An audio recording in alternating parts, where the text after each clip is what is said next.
Welcome to sports sciences and physical education channel. तो guys आज मैं आपको बताने लगी हूँ कि आप कैसे बच सकते हैं प्लेजरिज्म से।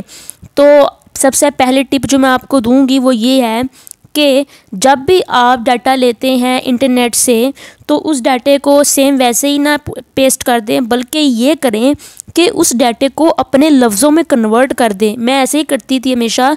जब मैंने रिसर्च की तो मैंने जो डाटा उठाया इंटरनेट से, मैंने उसको कन्वर्ट किया अपने वर्ड्स में। कोई भी लाइन है उसी मीनिंग को अपने वर्ड में कन्वर्ट कर दो, किसी बात को अपने वर्ड में लिख दो बजाय कि उसी के लफ्ज़ों में लिखने की बजाय।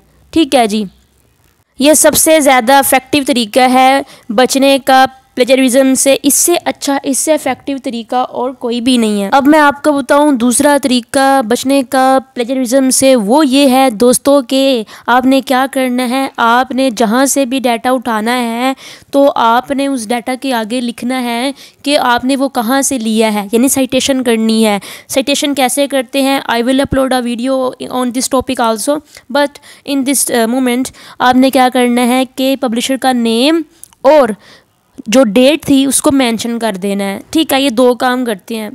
उसके बाद हम बात कर लेते हैं तीसरा तरीका क्या है। तीसरा तरीका ये है कि प्रेजेंट योर ओन आइडियाज़, अपने भी आइडियाज़ थोड़ा लिखते हैं। आपका भी कोई उस रिसर्च के बारे में कोई आइडिया होगा, आपने भी कुछ रिसर्च की होगी कि हाँ भाई इस तरह करो तो इस तरह होता है, तो आपने रिसर्च में अपना जो आपका ओन कॉन्सेप्ट है वो भी लिख दें। ठीक है, इससे आपका डाटा भी अच्छा हो जाएगा और उसमें प्लेजरिज्म भी नहीं आएगा। उसके बाद सबसे लास्ट में तो टिप है ना आप लोगों के लिए, वो ये है कि यूज़ अ प्लेजरिज्म टूल है, चेकर टूल।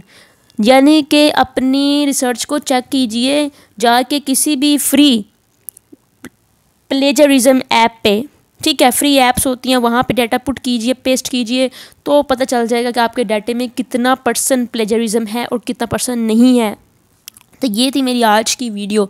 मैंने आपके साथ 3-4 तरीके शेयर किए कैसे हम बच सकते हैं प्लेजरिज्म से। सबसे पहला तरीका ये था कि आपने अपने वर्ड में कन्वर्ट कर देना है उनके वर्ड्स को।